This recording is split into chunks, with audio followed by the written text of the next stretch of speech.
My name is Christine Talley. I am a certified crime and intelligence analyst with the Riverside County Sheriff's Department. We are the fourth largest county in the state of California, and we cover about 7,300 square miles. So I am the analyst assigned to our human trafficking task force. I'm very fortunate to work for a department that makes human trafficking investigations a priority and has also made the use of OSINT a priority as well. So I am the fortunate graduate of SEC 487 and SEC 587. I'm also proud to volunteer with the National Child Protection Task Force. I serve as an OSINT investigator and as a law enforcement liaison. So if we have any other law enforcement folks out there, I just want to say if you need assistance in open source investigations on missing children, exploited children, please contact NCPTF. So are you new to open source intelligence? Are you relatively new to open source intelligence? If so, join my club. I was actually a former graphic designer. I just transitioned into this field about 3 years ago. So I started out as an admin analyst. I was in that position for 6 months, and then I got moved to the human trafficking team. You want to talk about baptism by fire? That would be it. So my very first day, I hadn't even unpacked my boxes yet. I needed to find a missing girl who was at risk for human trafficking. So I spent that next 8 hours looking for her in all of the sources that I knew how to use at the time, and I came up with absolutely nothing. It was terrible. I went home that night, obviously upset that I couldn't help find this girl, but I was also upset that, I may have embarrassed myself in front of my new team. So the next morning I go back to talk to the case agent, and I say, look, I bombed yesterday. I need some feedback. I need you to tell me what I need to work on and how I can help you guys. So he asked me a couple questions. He says, how long have you owned your house? And I said, oh, about 10 years. And he said, how long have you had your phone number? And I said, about 10 years. And he said, what you need to understand is that our targets, the suspects, the victims involved in human trafficking, they live a different lifestyle than we do. They're not necessarily in the same place for a long period of time. They don't necessarily have the same phone numbers. So he told me that I needed to get creative in the way that I was looking for people, and that's how open source intelligence became so critical to what I do. So before we get started, let me see. There we go. Before we get started, just a little disclaimer stuff, okay? So all of the examples, the processes, everything that I'm going to show you are from real human trafficking investigations that I have done using the exact steps that I took in order to do those. But the screenshots have been scrubbed. So photos have been changed to AI-generated photos. Names have been changed, all that kind of stuff. So we're not going to be looking at real people's names or photographs today. So I told you a little bit about my story, right, and how I got started. And so I think it's super important that, and we've heard this several times today, that a tool is just a tool, right? What's really most important is that we talk about our mission and our process, our objectives, and the obstacles that we have during our investigations. So I do want to start out just talking to you a little bit about what I do as a human trafficking analyst. Through all of that, we're going to move into, why is open source intelligence and social media intelligence so important in this field? Then I am going to show you a technique. I'm going to show you the technique of contact exploitation, which is one that has been very successful for me when I hit a brick wall, and it's gotten me through to where then I can find some information on my targets. Finally, I'm going to do a case study. So we're going to go from start to finish. We're going to go from that brick wall all the way through finding some incredible evidence on social media. And then finally, we're just going to kind of wrap things up, and I am going to have some homework for you. So my mission as a human trafficking analyst is to uncover who is doing what with whom. So who are my targets? Who are my suspects? What activities are they participating in? Are those activities criminal?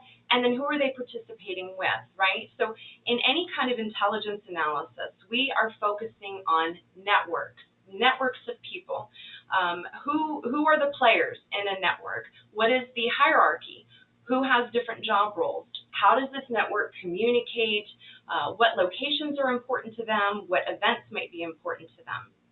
Now, in order to do this, in order to accomplish this mission as an analyst, I am working with data gathering and analysis. So again, as a human trafficking analyst, my data gathering is really going to be finding information about people.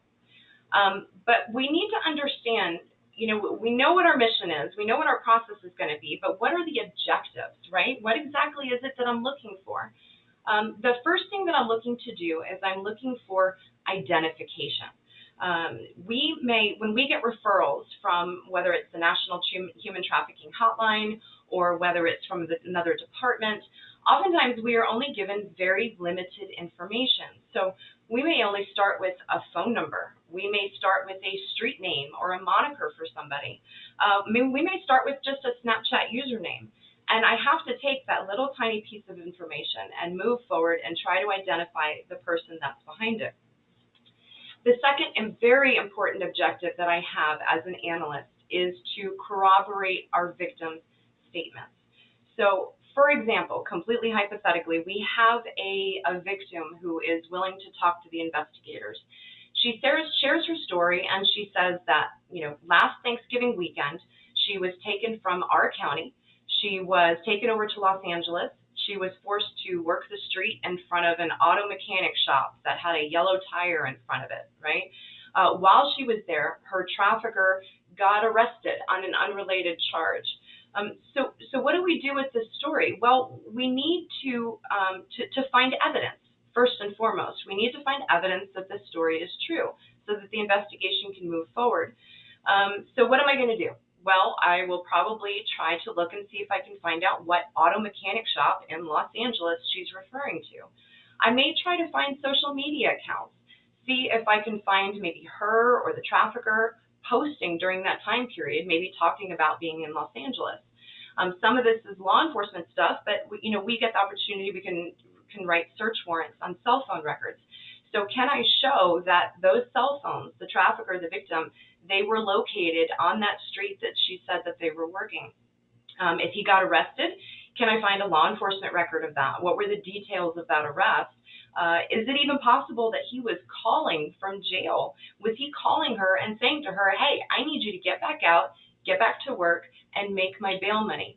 So this is all important, obviously, for evidence, for the investigation, and then eventually, hopefully, for when it's going to go to court. But the other part of it, though, is that we also want to help provide credibility for our victim statements. With as much human trafficking education there has been in the last several years, it's been amazing. It's all over the place. The victims of human trafficking are still a very marginalized society. Unfortunately, you still have a lot of judgment, right? You'll have somebody say, well, why didn't she just leave? Well, this is something that we also have to fight with the jury. So if we can take her story and we can say, she told us X, Y, and Z, X, Y are true. We can prove them. We've got the evidence. And because she's told us the truth on so many of these things, there's no reason not to believe her when she tells us Z. We have to understand that sometimes evidence is gone. It could be a historical event, the evidence is gone. It could be that something happened and there were no witnesses to what happened. So again, if we can provide credibility for her story, credence for her story, and show that all of these things are true, we can believe her now on these things that we may not necessarily be able to show. And then finally, my last objective is to provide context, right? So as I go through, I figure out all this information, I've analyzed it, I understand the relationships, the communication of these particular events that I'm investigating for my team. I can then help provide context for the overall investigation.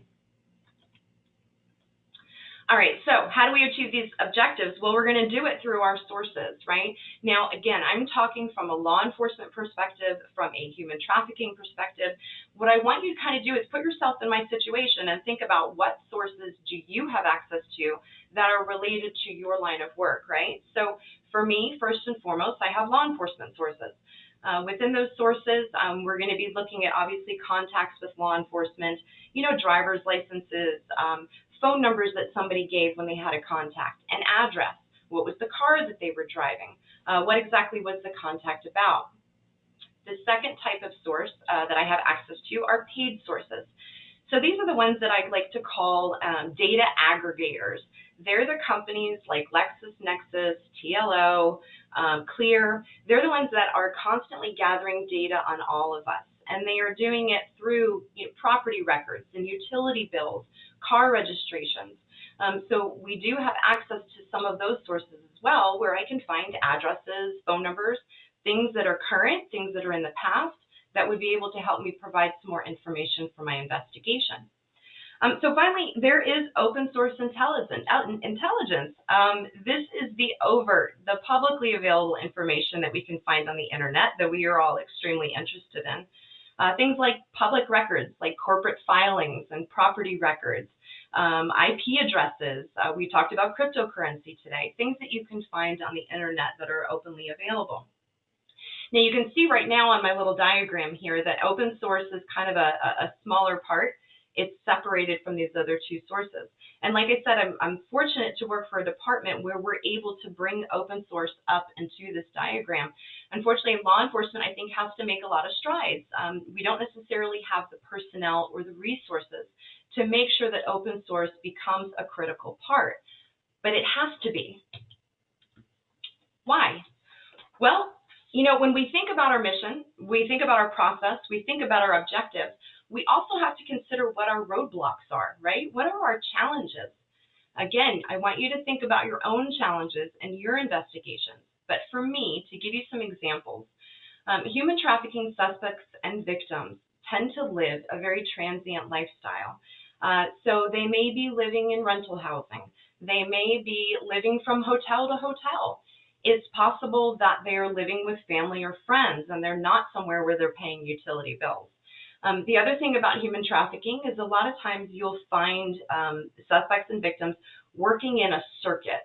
So they may start out in our county, but they move over to Los Angeles for the weekend. And then next week they're going to head to Las Vegas. And then maybe the week after that, they're going to go upstate to Oakland. So there can be a constant movement of our suspects and victims. Another challenge for us are frequently changing phone numbers. It's a huge issue, right? So when someone comes in contact with law enforcement, the first thing that they're going to do after that is change their phone number, right? They don't want to be found again. The other problem is they use a lot of burner phones, a lot of voice over IPs, and they're constantly trying to stay a step ahead from everybody else. This is especially true for teenagers, for juveniles, right? And that's what where we're moving into changing social media usernames. Teenagers are huge on doing this. They want to make sure that they're staying ahead of the adult authorities in their lives, make sure they can't find their accounts, or have a spam account, right? So they have the real account that maybe mom or dad or somebody else in their life can see, but they have a spam account that only their friends know about. Social media usernames can get changed constantly. It can depend on how often the platform lets you change your name, or if something happens in your life, you get a new nickname, you're going to go ahead and change that. So that is another challenge that we face. Another big thing, we've got tricks of the game. So there are tricks in human trafficking. Basically, traffickers, in order to create a layer of separation between themselves and the crime that they're committing, they will often put phone contracts, hotel reservations, car rental reservations, even the purchasing of vehicles. They will put it in the names of their victims, and they'll do that again to create a layer of separation. And then finally, just like any criminal, human traffickers can be savvy.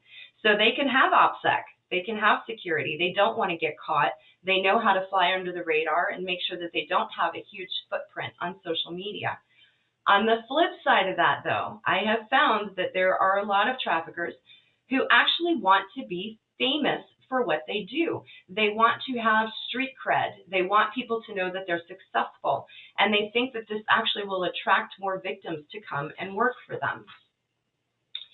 So because of these roadblocks, because of our challenges, that is why open source intelligence, social media intelligence, has got to become a critical part of our investigation. So you can see I have moved that up into my diagram. With open source intelligence, we're able to get a variety of pivot points, hopefully, if it's successful for us. So pivot points are going to be those little pieces of information that are going to help us branch off in a new direction and hopefully find something more for our investigation. These pivot points can be accounts, they could be usernames, they could be comments on posts. I actually found somebody who commented with their phone number on a Facebook post. Again, relatives and associates, cars that they're driving, the lifestyle that they're living or the travel that they may be doing. These are all pivot points for us. So if my mission is to find people, to find evidence of crimes, social media is oftentimes the most real-time source that I have. Now, don't get me wrong, this law enforcement, I know everybody's like, oh, but law enforcement, you have these databases. Law enforcement databases are fantastic. Paid sources are fantastic. But a law enforcement contact from 6 months ago may not necessarily help me find an address for somebody today or help me find a phone number that they're still using. So it becomes so important for open source to become a part, to become critical in all of these sources that we use. So if you can see, hopefully you can see my mouse, I'm kind of drawing over that black section, the section where all three of these pieces come together, where they intersect. This is what I like to call the secret sauce. So in this intersection of all these three sources, this is where I can find new information, where I can find pivot points, where I can move from one place to another, where I can use information from one source and use it to verify something I found on another source.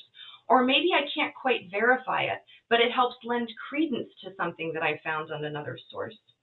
So by depending only on our industry sources, right, whether it's in law enforcement for me or whether it's in your line of work, by not incorporating open source intelligence, we are leaving entirely too much information on the table.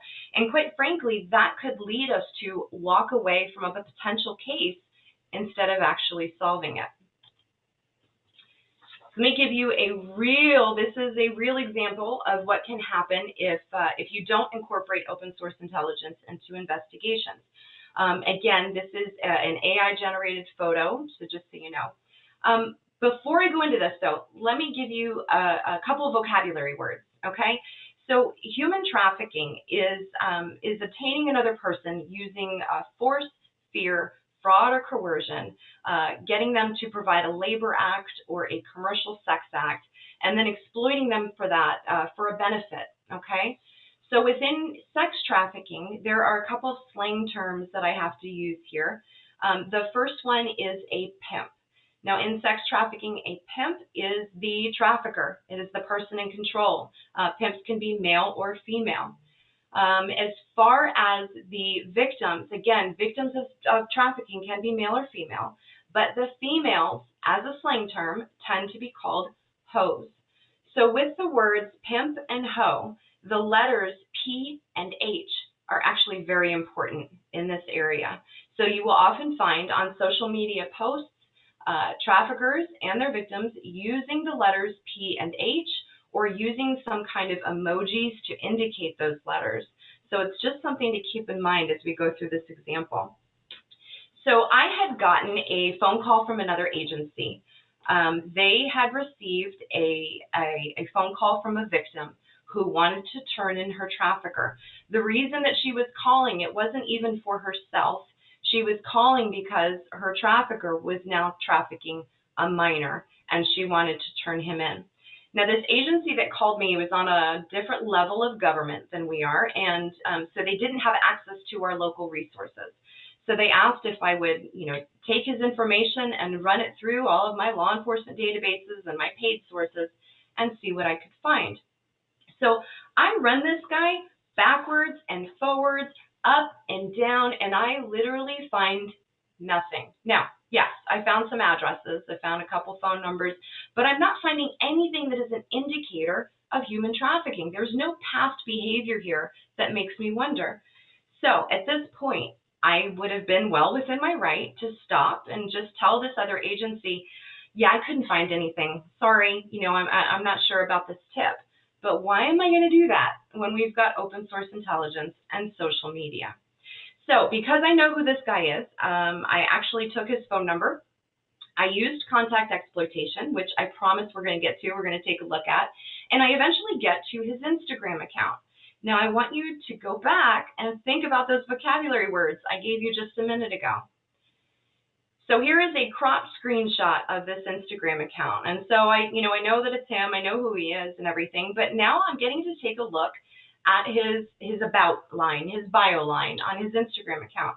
And the first thing I see is P and H. Now, again, in my experience, in my line of work, P and H means pimping and hoeing. And if you take that in the context of the tip that we received, it's also a little concerning, right? Continuing down, he had a couple of more avatars. One of them was, his zodiac sign. But that last emoji, the victory sign, the peace sign, the deuces, whatever you want to call it, that emoji is actually an emoji that pimps will use on social media to indicate that they are a pimp. So what do we have here? Well, I found nothing in all of my other sources, right? But I come here to his Instagram, and he's talking about P and H. He's using that emoji. Now, in and of itself, this does not mean that he's a trafficker. This is where we have to start using our analytical thinking, right? However, it does lend some credence to this tip. And so now I can go back to this agency, and I can tell them we might have an investigative lead. So, all right, contact exploitation. This is my favorite part. I know you guys are excited about getting into it. Let's see. All right, so contact exploitation. Contact exploitation is something, again, that has been successful for me on several cases. It's something that I came into because of all the obstacles that I was facing with human trafficking victims and suspects. Basically what it is it's using a cold phone, an undercover phone, a burner phone, a sanitized phone, whatever you want to call it. You're going to populate that phone with your sock puppet accounts in different apps, your research accounts, the things that are not connected to you personally. You're then going to utilize the contact list within that phone to plug in a phone number or an email address. And that way, when you go to some of these apps, you're basically going to say to them, I know this person. I want to connect with them on your platform. So you can see these apps over here on the left. These are just some of the apps that allow you to connect your contact list from a phone. These are some of my favorites to get started with because it is an immediate connection, hopefully, as long as they don't change their platforms. It's an immediate connection for us to be able to connect a phone number or an email address to an actual account on that platform. Now, there are some limitations, of course, to this, and those are the big guys, the ones that we're really interested in. But we're talking Facebook, we're talking Instagram, Twitter. I should have put that on the slide. That is another one. These apps allow you to connect your contact list. It does work. It can happen. The problem is it's usually not an immediate connection. It's not something like on these other apps that I look, oh, okay, there's an account. What can happen is that connection can happen a day from now. It can happen 2 days from now. It could happen 2 weeks from now.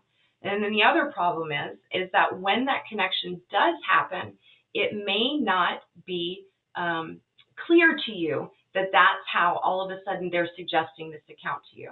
So again, we've got some limitations here, but that's okay. It's not a big deal because if we can have some success on these other platforms, it will give us some pivot points that we can start using on the big guys to hopefully find some accounts. I'm going to do a demo, I promise. Before I do it, I just want to ask you to please, if this is something that you want to try, I want you to go back and watch Matthias Wilson's presentation from last year's SANS OSINT Summit. Matthias talks about contact exploitation, and he actually gives you the nuts and bolts of the process. He's going to talk about security considerations, your OPSEC while you're doing it. He's going to talk about using a cold phone, an actual physical phone, which is something that I do, versus using an Android emulator as a possibility. He talks about documenting the evidence you see, and then about some of the apps and the information that you can find. And today, I'm going to be using a United States phone number in this process, but Matthias actually demonstrates it with an international phone number, so you'll get to see that in the works. All right, here we go, the fun part. Okay, So we get a call from the National Human Trafficking Hotline. They have received a tip that there is a trafficker in our jurisdiction. His name is Gator, and this is his phone number. All right, so here's the deal, guys. Everything in this demo I have created, okay? So I actually do own the burner number, and all of the social media accounts for Gator, I have created them. So we're not looking at a real phone number or a real person, so keep that in mind. Okay. So we've got our video here. So what I'm going to do, this is a screen recording I took of my phone of actually doing the process. What I'm going to do is, if I can get my play button, there we go. Okay. So I'm going to go to my contact list, and I'm going to put this contact into my phone. So you'll see that I've placed the phone number in there. I have named my contact S1. Now, Matthias talks about this. I want to reiterate it. You don't want to put a real name in your phone in order to make that connection, okay? The thing is, you're connecting to third-party applications. You're giving them your data. So you don't want to make a connection potentially to an innocent person and connecting them to that phone number and that email address. And I knew that was going to happen. We're going to keep going here. Okay. So once I get it in there, I'm going to go back. Now, one thing I do want to say, I want to make a suggestion. If you have more than one phone number, you have more than one email address, create separate contacts for each one and name them something differently. Because when we make a connection, you're going to see it in Snapchat, you're going to know which pivot point was the one that made that connection for you. All right, so once we've got that in our contact list, we're going to go ahead and we're going to head over to Snapchat. We get to Snapchat, I'm going to click up in my profile photo up there, and then I am going to scroll down, and I am going to ask Snapchat to add my friends. So I'm going to click right there on Add Friends. Now, I want to clarify, right now we're seeing a quick add screen, and you can see that S1 is up there, right? The person that I put into my contact list, that phone number is there. If for some reason, because I had to test this out, so that may be why he's here, if for some reason that doesn't show up in your quick add, you can go ahead up here to where it says All Contacts and click on that. So now Snapchat is going to go ahead, they're going to check my contact list, and look, I've got a connection between that phone number that I put in my contact list and an account. And I can tell that connection because I wrote S1 in my contact list. That is the vanity name that's going to be in there for Snapchat. I keep losing my play button. I'm so sorry, you guys. Hang on just a second. All right. There we go. Okay. So we're going to go back to Snapchat here. Let me find it. All right. Okay, so I'm going to go click on that avatar. And what am I going to find on that avatar in Snapchat? Well, I'm going to find, obviously, his avatar. So this might help us maybe figure out what this guy looks like, right? And then I've got his username right here. I've got the username GatorIamPlay. So I know it's connected to my phone number. I now have a username that's actually similar to the name that I received from the tip. All right, that's all I'm going to do in Snapchat though, okay? Because I'm going to be completely passive here. So I'm going to move on over to Cash App. Now Cash App's going to be a little bit different. I actually have to pretend like I'm going to pay somebody. So I'm going to go ahead and put in $1. And again, I just want to reiterate, I had to test this, so he's automatically showing up. But if you don't get an automatic result, you need to go up in here, up in the top in the to bar, and you need to go ahead and type that phone number in. And make sure that you are typing it all the way in. Do all of the digits because Cash App is going to be populating accounts based on the numbers that you're entering. So put all those numbers in, and then you're going to see it's going to load, and then we have a definite connection here. So we have a connection between that phone number and this Cash App account. Now, what do we have here? Well, we have a profile photo now that we didn't have before. So this is another new pivot point for us. We have the username that we saw over on Snapchat. So that's kind of a good little verification for us. And then we have a possible real name. Now, I want to tell you that I'm not making this easy for you. If there are any applications where somebody might actually use their real name, it's going to be on some of the money applications, right? Because we're talking about money. We're talking about sending and receiving money, and people want to make sure that they get what's theirs. Once we are done with Cash App, again, there are plenty of applications that we can try this out on, but we're going to finish up today. We're going to go to TikTok. So on TikTok, I'm going to go ahead and I'm going to click on my profile, and then I'm going to click this Add Friend button up here up top. And when I do that, we're going to go ahead and see we've got this. It showed up in my suggested accounts. If it's not there, go ahead and click on that Find Your Contacts to make that connection with the phone number. So in there now, I've got this. Oh, let me pause it again. Here we go. So in there now, I've got this account. I've got this connection to my phone number. And so what do I see here? Well, I've got a vanity name that he has selected, which is Gator Iron Play. I have that username again. This is great information. Now, right here, if you notice, there's this down button. Now, you may not be able to see it, so you want to make sure you click this down button, and you might get some about information from their account. And look what Gator has done for us. Gator has given us his Instagram handle here on his account. So we have yet another selector, another pivot point that we can go and try to find some information. All right, we are out of the video now, so you don't have to worry about me messing it up anymore. So let's regroup. Let's talk about what we found when we did this contact exploitation. We started with a phone number. Again, you can try it with an email address, depending on the application and how they want people to register for it. Email addresses can work too. So we're going to take that phone number, we put it into the contact list of our cold phone using our sock puppet accounts, and we went over to Snapchat. We found the username. We found an account connected to the phone called Gator Iron Play. We saw an avatar for this. Now, I will tell you a side story. I had a suspect that I was looking for. I found his Snapchat. He was an unusual looking guy. And once I had finally identified him and I pulled his Snapchat avatar up next to his driver's license photo, it was uncanny how similar they looked. So that was a nice little verification there for me too. So then we moved over to Cash App, right? And we get the username again. I'm feeling good about this. We get a profile photo off of there we can start pivoting on. And then we get a potential real name. So that is something else that we can work with. And then finally, we tried this process on TikTok. And on TikTok, again, we got a username. It's kind of fitting with the other ones.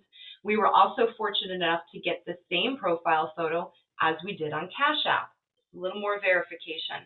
And then again, Gator was kind enough to give us his Instagram account. So this is the beautiful part, right? Where you start now pivoting, where you start using all of your other open source intelligence skills to really build a profile of your target, a solid background of your target. So the question is, what can we do with these pivot points and where can they take us? All right, so we're going to go, like I told you, we're going to go start to finish here. I'm going to do a little quick case study about the importance of finding these investigations and how contact exploitation helped me. So we get a tip from the human trafficking hotline about a trafficking situation, but the only thing that we get for the trafficker is a phone number. All right, so I've got this phone number. I run this phone number through my law enforcement sources, through my paid sources. I'm not getting any information on this phone number. So the next step that I took is I actually went open source. I mean, why not give it a try, right? So I went to an open source phone lookup site, and it gave me the name of a female. We're going to call her Tanya, okay? Gives me the name of a female. Now, I told you we have to be incredibly careful with phone numbers. Because here's the thing, they're changing phone numbers so often that the information that we might be able to find in the variety of sources may not be accurate. It could be old information. It could be information from a month ago. So we have to be incredibly careful looking up phone numbers and finding who the phone numbers are registered to. But the flip side of that is, I think about my obstacles, right? And one of my obstacles is the fact that traffickers will often put phone numbers in their victims' names. So I'm not going to do anything with Tanya right yet. I don't really feel comfortable just yet, but I'm going to hold on to her as a pivot point. This is something that I'm going to think about. So what do? Well, we're going to go on and we're going to move to contact exploitation. I'm going to go ahead and put that phone number into my phone, and I'm going to start trying accounts. And so what happened is originally I tried Snapchat and I didn't get anything. So I move on to Cash App. Now, you can see I kind of hit pay dirt on Cash App. I get a profile photo, which is something that I can use as a pivot point. I get a potential real name, and this name is a little unusual. So again, I'm going back to my other sources that I have in my industry. I go to my law enforcement sources and I run that name in our jurisdiction. And I found that somebody with a similar name has had a human trafficking arrest in our jurisdiction. So again, not completely confident this is the same person, but I've got some things that are leading credence to this actually being who I'm looking for. What else do I have here? Well, I've got his username. I've got the username Kenny Gucci Henny. Okay. So I keep running through contact exploitation. I try it out on some various accounts. I don't get any more success, but I've got some good stuff to go with here. So what I'm going to do next then, really, I'm pivoting now. So I'm going to go pivot over to Facebook and Instagram. I'm going to look for Dupree Reese. I'm going to look for Kenny Gucci Henny. Problem is, I'm not finding anything. So I'm coming up, again, another brick wall. This is when now I'm going to go back to Tanya. Does Tanya have anything to do with this at all? So I look for Tanya on Facebook. And anybody that tells you that the younger generation isn't using Facebook, they're lying to you. You should always check Facebook. I was very fortunate to find a Facebook account for Tanya using her real name, and her friends list was open. So I was able to search her friends list. So I searched for Dupree. I searched for Reese. I searched for Kenny. I searched for Gucci. And then I finally searched for the word Henny on her friends list. And we hit pay dirt. So I find a Facebook account for Guap Rax Henny. So let's just take stock here for a second. I had a phone number that, according to the tip, was for a trafficker. That phone number comes back to a female, but it also comes back to a Cash App account. That Cash App account has a similar name and is friends with the female. Then I can now start looking at this account. So as I'm looking at it, I go back to Cash App. I'm going to compare the two. What do I have here? Well, I've got that Henny in common, right?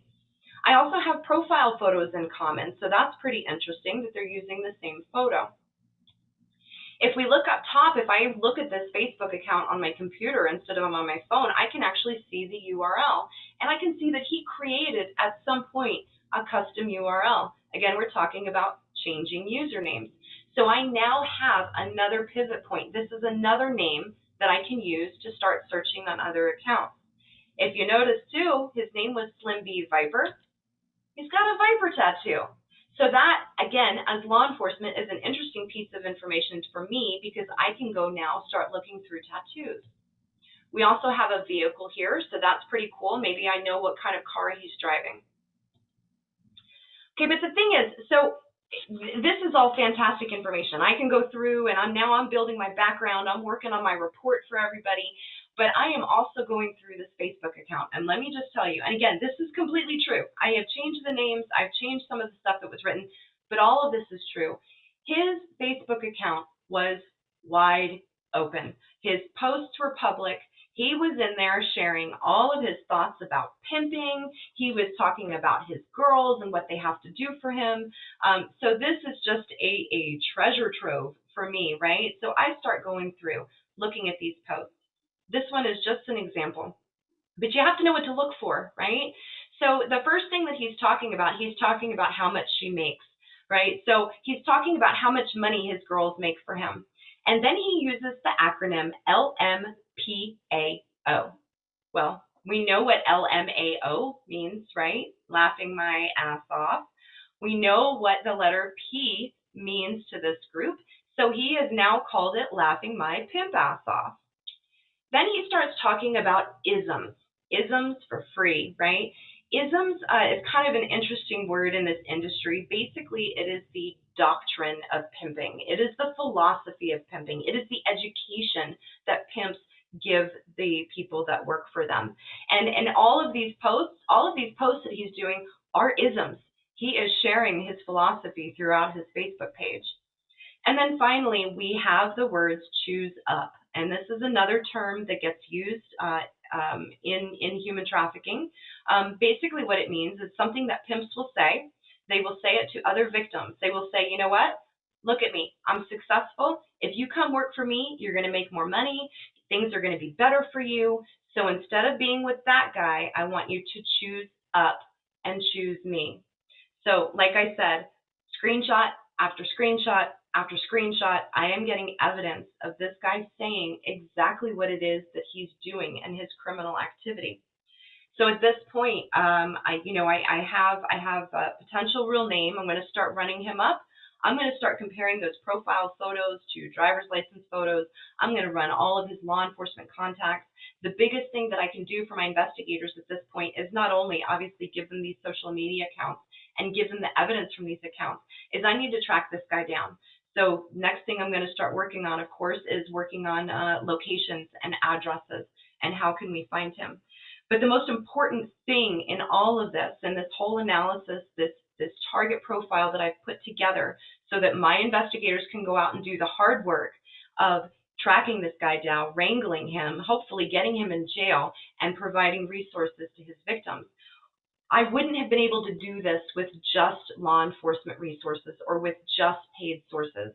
So like I said, it's super important that open source intelligence, social media intelligence becomes critical in our investigations.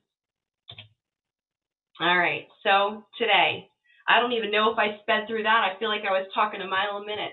Today, I talked about being a human trafficking analyst, right, and what that means. And again, law enforcement perspective, I want you to think about these things from your own perspective. What is your mission? What is your mission? At its core, what are you trying to do? Within that mission, how are you going to accomplish it? So for me, data and gathering and analysis. But what are those objectives with your process? And again, with objectives, we talked about, for me, it's identification. It is victim corroboration, helping support their story that they're telling us. And then, of course, providing context for an overall investigation. Most importantly, what are your obstacles? What are the things that are creating challenges for you so that you can figure out how to work around them and find another solution?